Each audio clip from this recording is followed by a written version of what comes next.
اور برمنگھم کی business community کی جانب سے آزاد کشمیر کے مرکزی صدر انجمن تاجران چودھری محمد نعیم کے اعزاز میں ایک عشائیے کا انعقاد کیا گیا، جس میں اوورسیز کشمیریوں کے نمائندہ وفد نے شرکت کی۔ برمنگھم سے عابد کاظمی کی رپورٹ۔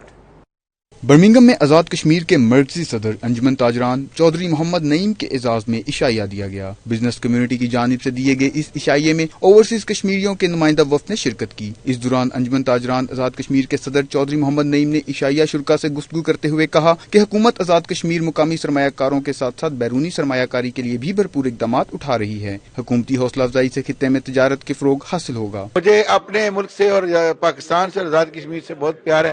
میں چاہتا ہوں کہ ہمارا ملک ترقی کرے، آزاد کشمیر بھی ترقی کرے، تو بہت لوگوں کو میں نے اس طرف راغب کیا اور بولا ہے۔ پھر ساتھ یہ بھی کہا ہے کہ اس وقت جو ہم چونکہ بیٹھے ہیں حکومت ہو یا اس کے علاوہ بھی، ہم انشاءاللہ پورا ان کا ٹھیکہ اٹھائیں گے۔ کوئی اگر بات پرابلم ہو تو ہم اس کے لیے حاضر ہیں، انشاءاللہ ان کی پوری مدد کریں۔ اس موقع پر میڈیا سے گفتگو میں شیخ ارشد سمیت دیگر افراد کا کہنا تھا کہ وہ انجمن تاجران کی یقین دہانی پر میرپور کا دورہ کریں گے تاکہ وہاں سرمایہ کاری کے حوالے سے منصوبہ بندی کی جائے۔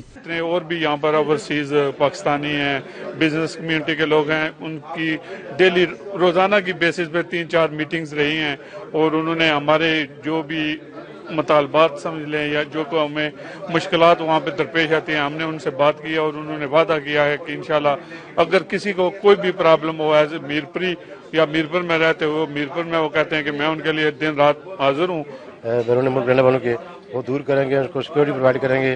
اگر ہم لوگ وہاں پر انویسٹمنٹ کریں تو کافی اچھے مواقع ہیں اس وقت، تو انشاءاللہ ہم سب دوستوں کو اس بات پر راضی کریں کہ وہاں پاکستان جا کر کچھ انویسٹمنٹ کریں، سرمایہ کاری کریں۔ بزنس کمیونٹی کے ساتھ میٹنگز کی ہیں، جیسا کہ آپ سب لوگوں کو پتہ ہے کہ وہ پاکستان میں بھی بہت زیادہ متحرک کارکن ہیں، اور یہاں پہ بھی جو ہے بہت اچھی طرح سے یعنی لوگوں کے ساتھ، بزنس والے لوگوں کے ساتھ ان کی میٹنگز ہوئی ہیں، اور انشاءاللہ ہم لوگ بھی پاکستان میں آ کر انشاءاللہ انویسٹمنٹ کرنے کا سوچ رہے ہیں، تو انہوں نے بہت سارے لوگوں کو اس طرف قائل کیا ہے۔ عشائیے میں تمام سرمایہ کاروں کو ہر طرح سے مکمل تعاون کا یقین بھی دلایا گیا۔ رپورٹنگ ٹیم کے ہمراہ عابد کاظمی، 92 نیوز، برمنگھم۔